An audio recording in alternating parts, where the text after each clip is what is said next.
Me llamo Isabel, tengo 24 años y vivo en Barcelona, en esa parte de la ciudad donde la vida transcurre más despacio que en el centro, pero sigue siendo lo suficientemente ruidosa como para sentirse viva. Nuestro barrio, Les Corts, no aparece en las guías turísticas, y quizá por eso me gusta tanto. Hay mucha vegetación, balcones con ropa tendida, caras conocidas en las tiendas, y por la ventana se escucha como la vecina del tercero pone las noticias cada mañana exactamente a las 8. Vivimos en un piso en el tercer piso de un edificio antiguo con escaleras estrechas. Una cocina donde hay que moverse de lado y un balcón desde el que se ven los árboles que permanecen verdes casi todo el año, a pesar del cambio de estaciones. Después del segundo matrimonio de mi madre, el piso se volvió un poco más estrecho. Pero no de forma crítica, simplemente aparecieron más sonidos cotidianos, más voces, nuevos hábitos a los que hubo que acostumbrarse. Su marido, mi padrastro, es una persona tranquila, algo formal, de los que siempre piden permiso para coger algo del frigorífico, incluso si llevan años viviendo allí. Con él llegó también Joaquín, su hijo de un matrimonio anterior, 3 años mayor que yo, con aficiones que cambian constantemente, un interés mínimo por socializar y una expresión que parece decir, estoy aquí temporalmente, no me molestes y todo irá bien. No discutíamos ni éramos amigos, simplemente aprendimos a coexistir en el mismo espacio, intercambiando frases como, ¿has visto mi cable? O, dejaste la cocina encendida. Estoy cursando el 3er año de máster en psicología social. Una especialidad que no fue mi sueño de infancia, pero que con el tiempo se convirtió en una prolongación lógica de mi interés por cómo se comporta la gente en la vida cotidiana, por qué toman decisiones inesperadas y cómo las emociones influyen en sus acciones, incluso cuando no somos conscientes de ello. Compagino mis estudios con un trabajo remoto en uno de los proyectos de investigación de la universidad, centrado en el análisis de patrones de comportamiento, entrevistas, cifras y tablas que, de forma curiosa, me ayudan a entender no solo a los demás, sino también a mí misma. Mi día está estructurado de tal manera que no queda lugar para la dispersión ni para la improvisación. Por la mañana trabajo, después de comer estudio, y hacia la noche me doy un poco de libertad. Veo a mis amigas, salgo a caminar o leo algo que no esté en el programa. Me siento cómoda con un horario claro, donde todo tiene su lugar, aunque a veces parezca un control excesivo, porque precisamente eso me da una sensación de estabilidad, interna y externa. No he tenido pareja desde hace más de un año. No porque alguien me haya herido, traicionado o haya perdido la confianza, sino simplemente porque con mi anterior novio nos fuimos distanciando poco a poco, hasta que la ruptura fue casi rutinaria, sin escenas, sin lágrimas, sin largas explicaciones. Después de eso me quedé sola, no en el sentido de abandonada, sino en un estado de calma elegida, en el que respiro con más facilidad. No siento la necesidad de buscar a alguien, no me descubro fantaseando con un nuevo encuentro, no me inclino hacia la idea del romance, me basta con mi propia presencia, llena de días, acciones, rutinas. No creo en el destino, no me guío por la intuición, no busco a la persona adecuada entre miradas al azar en el metro.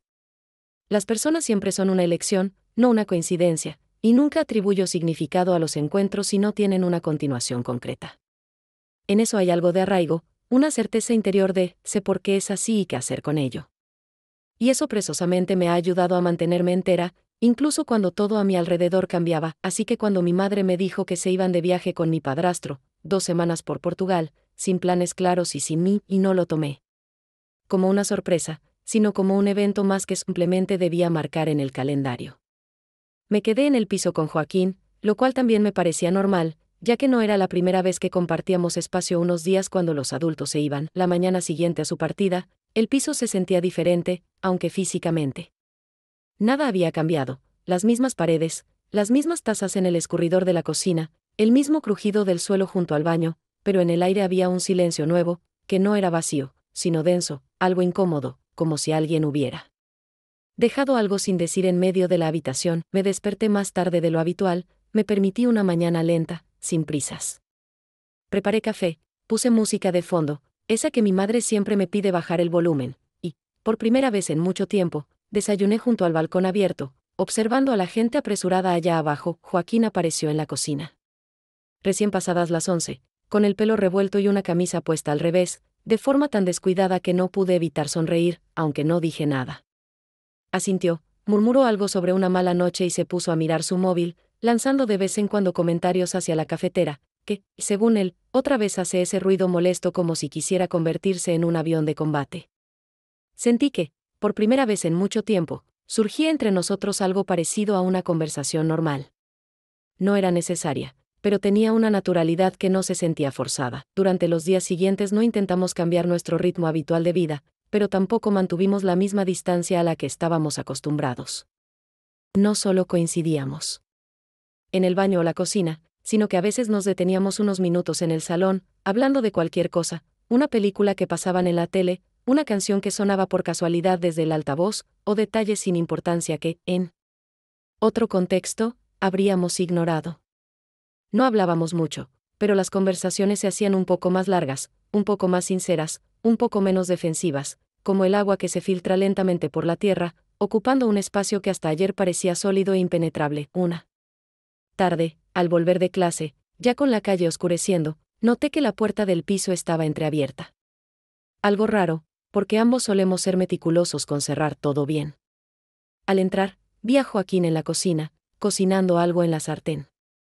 En lugar del habitual hola, me preguntó si quería pasta, porque claramente había hecho demasiada. No. Sonaba raro, pero tampoco era del todo natural. Era como si hubiésemos empezado a vivir de otra manera, sin hablarlo, sin cambiar nada oficialmente, pero transformándonos por dentro, cada uno a su manera.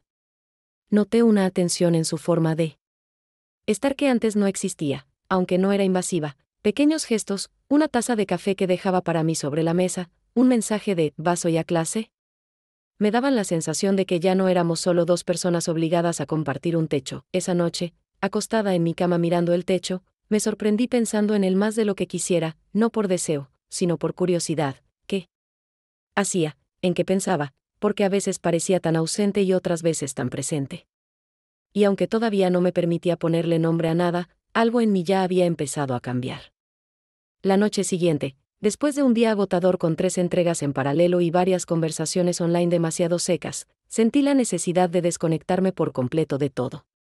No solo quería silencio, buscaba algo parecido a una fuga interior, un espacio donde no hicieran falta las palabras, donde no existiera la obligación de ser racional, contenida, segura.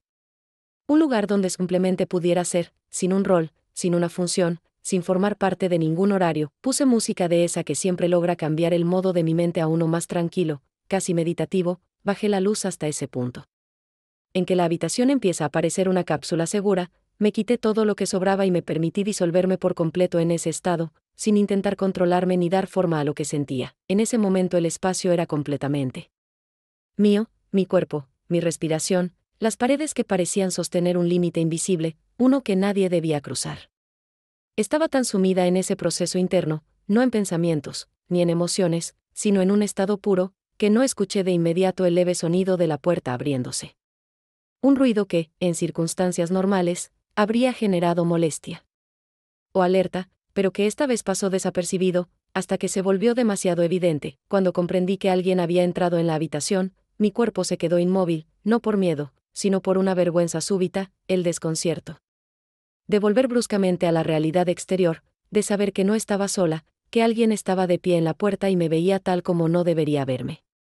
No por el aspecto, ni por la situación en sí, sino por esa apertura completa, esa falta de defensa que yo jamás mostraba de forma consciente. Era Joaquín, y en su mirada había algo que no pude identificar de inmediato. No era desconcierto, ni disculpa, ni vergüenza, sino algo intermedio. Como si entendiera que había entrado en un instante que no debía tener testigos, pero al mismo tiempo no quisiera fingir que no había pasado nada. Nos miramos, y por unos segundos el tiempo perdió estructura, no hubo reacción, ni gesto, ni palabra que aliviara la tensión que colgaba entre nosotros con un peso casi físico. No dijo nada, solo cerró la puerta con cuidado y se fue, dejándome en un estado donde el cuerpo ya se había tensado, pero la mente aún no había regresado del todo. No sabía cómo reaccionar correctamente, no porque fuera un shock, sino porque era una situación demasiado íntima como para encajar en ningún patrón conocido. No era un episodio que pudiera bromearse después, ni uno que se olvidara en media hora, no podía rebobinarse ni anularse. Me quedé en la habitación más de una hora, intentando recuperar el estado anterior, pero ya nada sonaba igual. Ni la música, ni el silencio, ni mi voz interior. Todo se había desplazado ligeramente, y sentía que ese desplazamiento no era casual, aunque intentara convencerme de que no había pasado nada serio. Al día siguiente no tocamos el tema. Me Desperté temprano, salí de casa antes de que él apareciera por la cocina, sin dejar ni una taza ni la habitual nota en la mesa. Al regresar, noté que también él estaba más callado de lo habitual, no un silencio frío ni una distancia forzada, sino más bien el mismo deseo de no tocar lo que ya se había convertido en una fina, peligrosa capa entre dos personas. Que hasta entonces solo se consideraban compañeros de piso, pero después de eso, ya no quedaba entre nosotros esa frontera segura y neutral. Se había disuelto, sin escándalo, sin palabras, sin gritos ni risas. Simplemente cambió la configuración del espacio en el que vivíamos, y por primera vez sentí que no podía controlar hacia dónde iba todo esto. Pasaron unos días más. Y en cada uno de ellos persistía ese extraño vacío a medias que Joaquín y yo llenábamos con silencios, evitaciones y diálogos domésticos intencionadamente sobrios, sin calidez ni verdadero enfado, solo un cuidadoso equilibrio sobre una línea que hacía tiempo había dejado de ser clara, aunque fingíamos que aún existía. Ambos actuábamos como si nada hubiera cambiado, aunque los dos sabíamos perfectamente que casi todo lo había hecho. Y esa dualidad en la que vivíamos empezaba a desgastarnos, no porque fuera dolorosa o peligrosa, sino porque requería un esfuerzo constante por mantenernos dentro de unos límites que ya no coincidían con lo que sentíamos por dentro. La tensión que se acumulaba no tenía forma clara, no era amor, ni odio, ni conflicto, pero algo en nuestras miradas y gestos crecía, como si alguien apretara poco a poco un resorte que ya casi no ofrecía resistencia. Ese día casi no nos cruzamos. Yo trabajaba en una presentación para un seminario. Inmersa en unos gráficos que, por razones desconocidas, no coincidían como debían, y Joaquín, a juzgar por sus conversaciones telefónicas a viva voz, estaba resolviendo algo con un contratista o algún colega, nunca daba muchos detalles. Y yo normalmente no preguntaba, pero esta vez hasta el sonido de su voz me irritaba, aunque intentara disimularlo. Por la tarde, el piso volvió a llenarse de esa atmósfera extraña, donde todo parecía normal pero nada lo era. Cocinábamos juntos, en silencio, como si no pasara nada, y yo ya estaba por retirarme a mi habitación cuando él soltó, casi con indiferencia, una frase que sonó demasiado seca para dejarla pasar. El contenido no era importante, algo como: vives dentro de tus tablas de datos como si no existiera nada más. Podría haber sonado como una broma, de no ser por el tono, donde se colaban irritación, juicio, y algo más, algo que quizá ni él mismo notó. No respondí de inmediato. Solo lo miré, no con ofensa, sino con esa franqueza que aparece cuando ya no quieres seguir conteniéndote. Después de unos segundos, le respondí, tranquila. Pero con ese tipo de frialdad que ya en sí misma marca una distancia. Al menos no pierdo el tiempo en conversaciones vacías que no cambian nada. Entre nosotros se hizo un silencio, demasiado largo, demasiado elocuente para ser casual. Y vi cómo él se detenía, no con el cuerpo, sino con la mirada, con ese instante de duda que siempre precede a las acciones que cruzan una línea. Yo no me aparté, no di un paso atrás, aunque tal vez debería haberlo hecho, pero no lo hice, porque en ese momento no quedaba ninguna duda dentro de mí. La siguiente decisión no sería lógica, ni medida, ni segura. El beso no fue una sorpresa, aunque nunca hubo antecedentes en nuestras interacciones. Simplemente fue una consecuencia de todo lo que se había acumulado entre nosotros, las miradas, la tensión, los silencios, esa presencia contenida que se volvía cada día menos indiferente. No hubo teatralidad, ni arrebato, fue algo mucho más simple, más honesto, más real, un instante breve en el que dejamos de fingir que todo estaba bajo control, y nos permitimos estar en ese momento sin hacer preguntas. Después de eso, nada cambió de inmediato, nadie soltó frases de película, nadie corrió a buscar explicaciones, nadie propuso hablar. Solo nos quedamos un poco más de tiempo ahí, luego cada uno se fue a su habitación, y supe que ya no podríamos comportarnos como si no hubiese pasado nada. Porque algo había pasado, y lo más importante, los dos lo habíamos permitido. A la mañana siguiente me desperté mucho antes de lo planeado, no porque algo me molestara físicamente, sino porque dentro de mí no quedaba ni un solo rincón tranquilo donde esconderse de los pensamientos que me asaltaron aún con los ojos cerrados. Todo lo que había sucedido la noche anterior no tenía una formulación clara, no encajaba en ninguno de los esquemas lógicos que suelo aplicar a las relaciones personales, y justamente por eso se sentía intensamente real. Estaba sentada en la cama, envuelta en la manta como si buscara una protección física contra la presión de mis ideas, y miraba mi escritorio como si fuera otra realidad, una a la que ahora simplemente no podía regresar. Había demasiado flotando en el aire como para fingir que no había pasado nada. No nos cruzamos hasta el mediodía, y no sabía si era casualidad o una evitación mutua, inconsciente, del momento en que ya no podríamos conservar la neutralidad. Cuando por fin salí a la cocina a servirme café, Joaquín ya estaba sentado a la mesa, mirando algo en su portátil. Pero su espalda, sus hombros en tensión y la concentración excesiva con la que miraba la pantalla no hablaban de interés real, sino de un intento por enfocarse en cualquier cosa que le permitiera no pensar en lo otro. Ni siquiera levantó la vista, y me descubrí esperando alguna reacción, un gesto, una sonrisa, una frase que rompiera esa tensión extraña que flotaba entre nosotros se impedía tanto hablar como guardar silencio. Ambos actuábamos como si no hubiese pasado nada, pero en cada movimiento, en cada mirada, en cada pausa entre palabras, incluso en las que hablaban solo de lo cotidiano, había algo nuevo, incierto, inquietante, y a la vez, curiosamente atrayente. Traté de enfocarme en el trabajo, me puse a corregir entrevistas para la investigación, revisé formulaciones, edité datos, pero cada acción se sentía mecánica, como si el cuerpo funcionara por hábito mientras mi mente se encontraba en otro sitio, en ese lugar donde repasaba aquel momento. Y esa mirada suya en la que había demasiadas emociones como para reducirlo todo a una casualidad o a un impulso. No sabía qué pensaba él, y esa incertidumbre me irritaba, no porque quisiera definir algo entre nosotros, algo que oficialmente no existía, sino porque hasta entonces había creído que sabía leer a las personas, que siempre captaba cuando algo cambiaba. Pero con Joaquín todo era distinto. Su silencio no significaba indiferencia, pero tampoco era una invitación a hablar, y su mirada no ofrecía pistas. Como si ni él mismo supiera aún cómo se sentía respecto a lo que había ocurrido entre nosotros. Esa noche volvimos a encontrarnos en el salón, ninguno de los dos lo había planeado. Pero cada uno se quedó más tiempo del necesario, como si buscáramos respuestas en la mera presencia del otro, aunque al mismo tiempo temiéramos romper el frágil equilibrio. Hablamos de algo neutro, noticias que vi por casualidad, una película que él quería ver, y en esa conversación había demasiadas pausas, de las que antes no existían. Como si las palabras se hubieran vuelto menos accesibles, porque ahora cargaban otro contexto. Lo miraba, lo escuchaba hablar, y sentía que mi forma de verlo había cambiado, no en el sentido de que me hubiera enamorado o encaprichado, sino en que ya no podía ser indiferente a su presencia, como lo había sido hasta hace apenas unos días. La semana siguiente, cuando la tensión interna ya empezaba a sentirse como algo estable, a lo que en parte me había acostumbrado, y los días volvían a llenarse con tareas conocidas, clases en la universidad, llamadas de trabajo, visitas a la biblioteca y esas tardes rutinarias en las que me sentaba frente al escritorio con los auriculares puestos y el murmullo leve de la ciudad al fondo. De pronto me di cuenta de que esa organización por la que tanto me esforzaba se había convertido más en una fachada que en un estado real. Desde fuera todo parecía en orden, respondía correos, entregaba tareas a tiempo, no descuidaba nada importante. Pero por dentro, algo se estaba moviendo. Y ya no podía ignorar el hecho de que la tranquilidad había dejado de ser una comodidad, ahora se sentía como una máscara que me ponía cada mañana para no tener que mirarme sin filtros. Y entonces lo vi con otra, sin advertencia, sin carga emocional, sin contexto. Solo una foto casual en el feed, un momento cualquiera de un día ajeno, un fragmento de una vida que en teoría no me involucraba.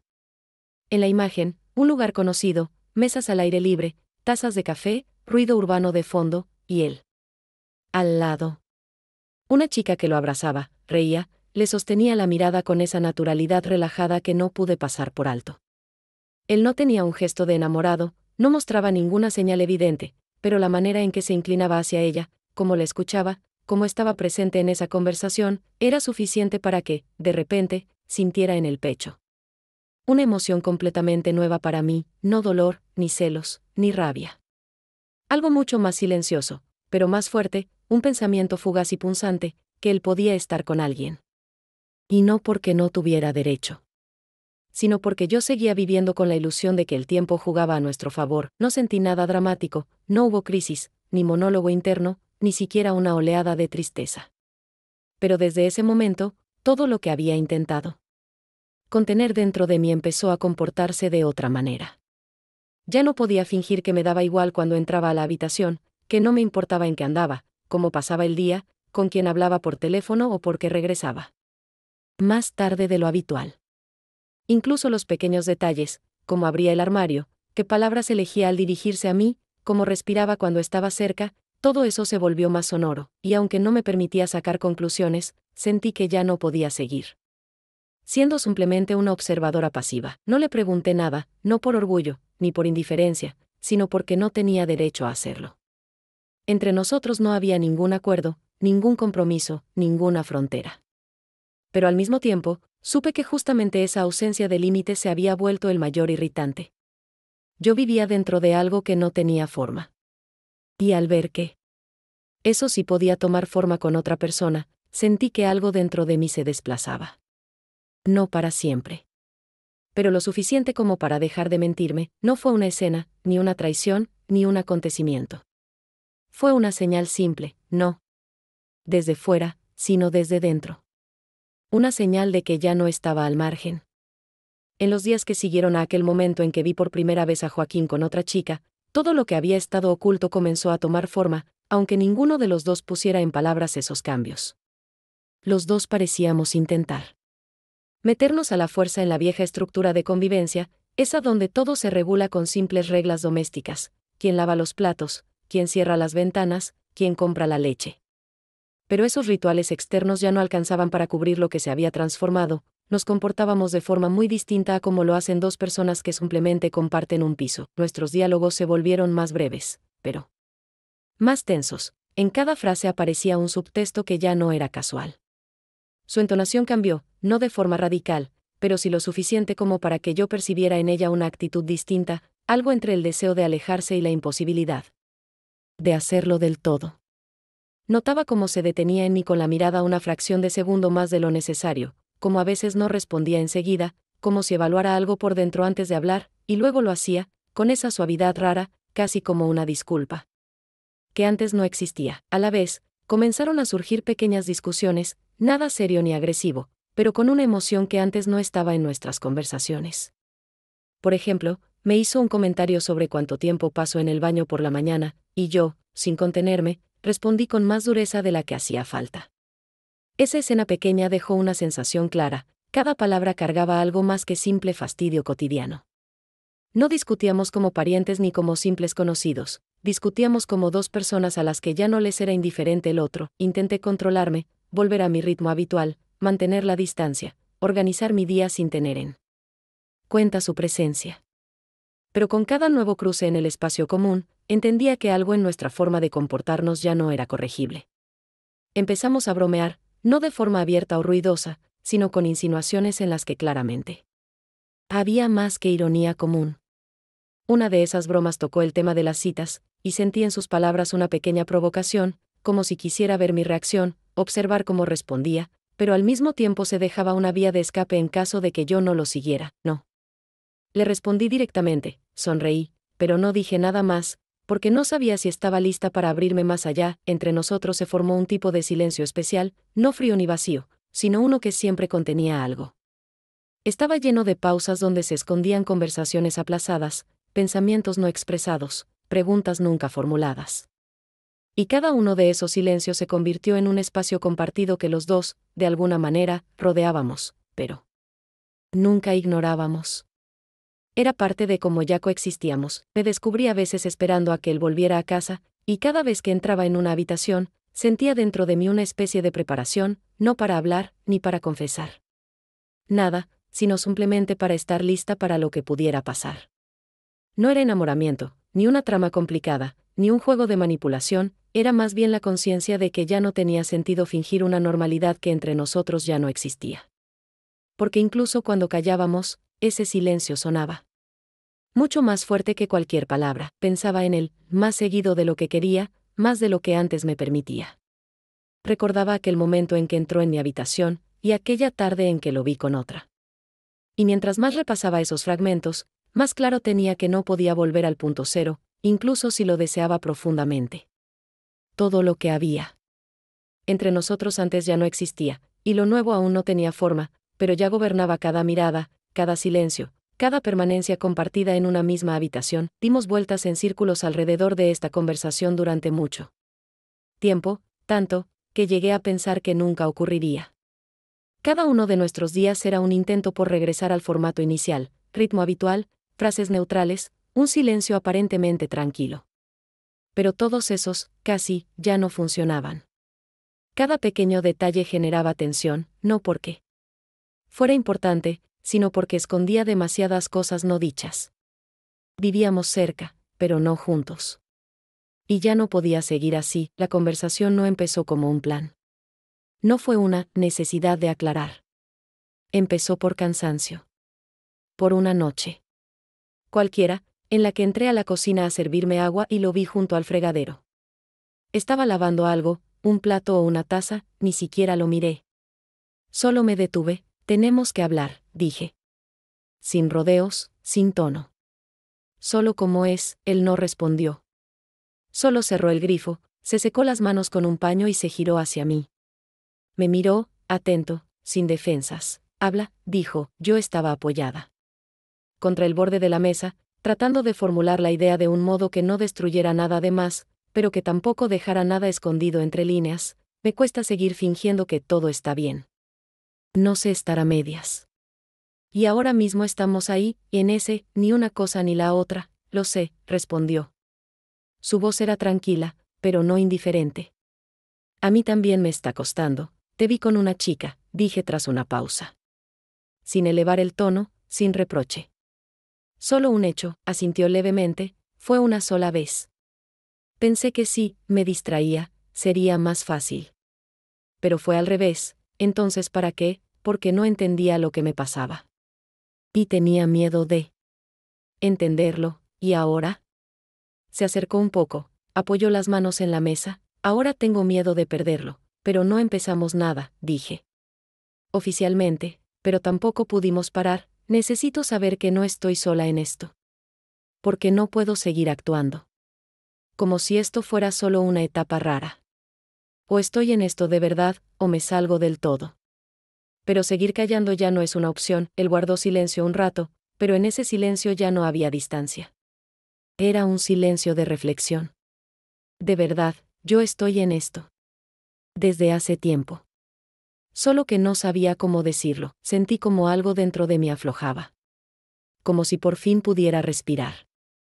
Pero ahora, no como observadora, sino como parte real. Esa noche no hablamos más. No hubo nuevas definiciones, ni estados, ni decisiones. Pero ya no quedaba falsedad en el aire. Y cuando puso la tetera al fuego y yo me quedé en la cocina, por primera vez en todo este tiempo estábamos juntos. Sin tensión, sin juego.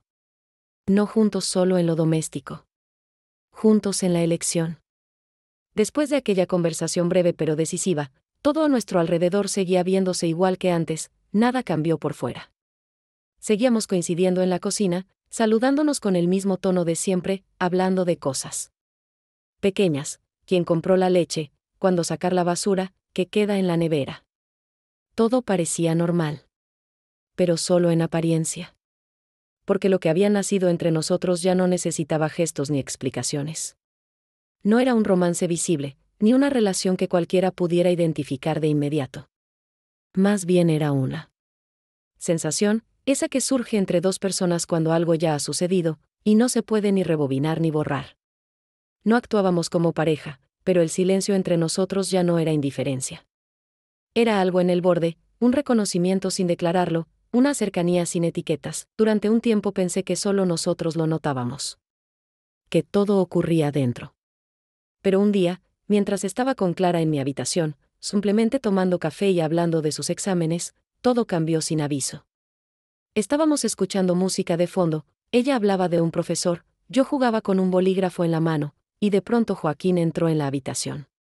Preguntó si podía coger el cargador, no nos miró demasiado tiempo ni a ella ni a mí, y simplemente lo tomó, dio las gracias y se fue.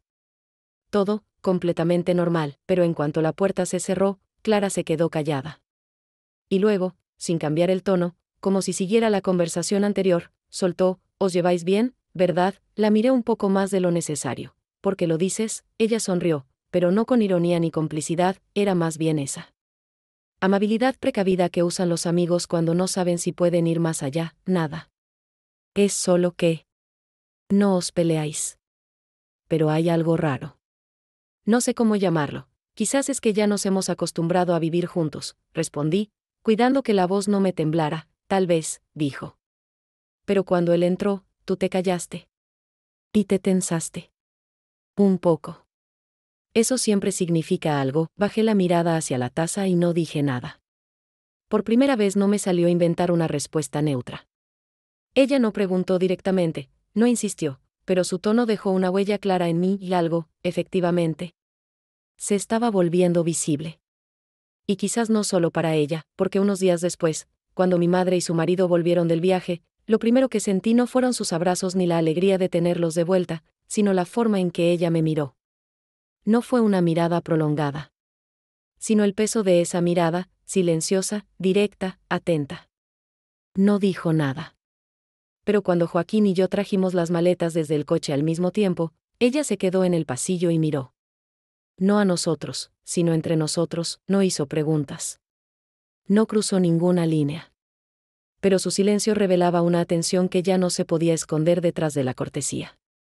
Yo intenté no reaccionar, hablar con calma, evitar mirarlo, incluso sonreír un poco menos, pero eso solo hacía que mi autocontrol fuera más evidente.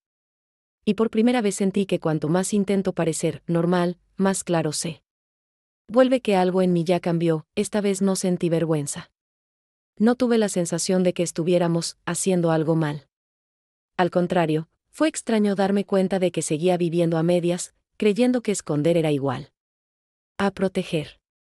Y ahora, ya no quería esconderme más, por primera vez en mucho tiempo pensé, tal vez no da tanto miedo si alguien empieza a sospechar algo.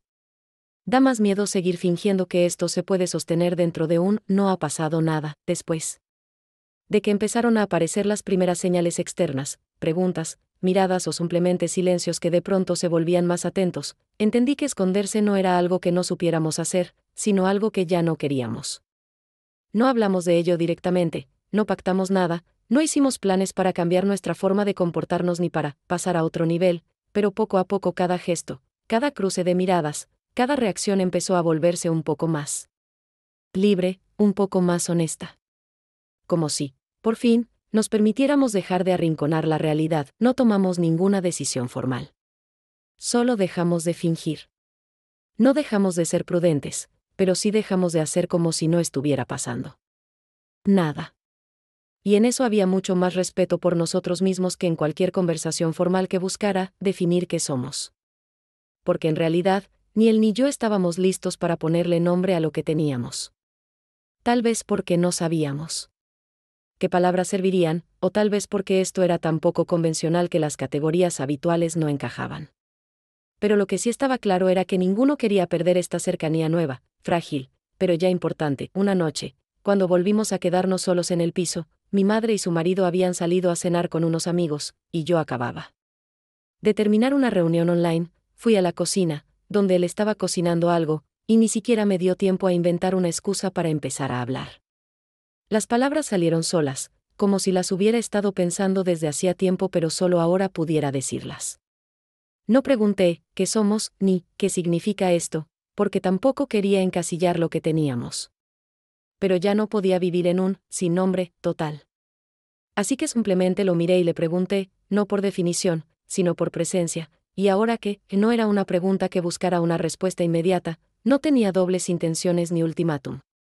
Solo marcaba un punto, el lugar donde ambos nos deteníamos a mirarnos de verdad, sin miedo a romper el frágil equilibrio. Él no se apuró en contestar, no bromeó, no cambió de tema. Solo apagó el fuego, dejó la sartén sobre una tabla de madera, se giró hacia mí, se apoyó en la mesa y dijo con calma, no lo sé. Pero no quiero renunciar a esto. En esas palabras no había exceso emocional, ni romanticismo, ni intento de impresionar. Solo una honestidad simple, de alguien que entiende, igual que yo, que la situación no sigue ninguna regla, pero que ya tiene peso para él.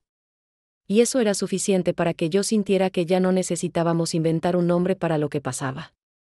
Entre nosotros, lo importante era que ya no dábamos la espalda, ni fingíamos que podíamos retroceder con facilidad. Desde entonces, dejamos de ocultar nuestro cambio, no en el sentido de mostrarnos abiertamente como pareja, sino en él. De no esconder el vínculo cuando estábamos juntos.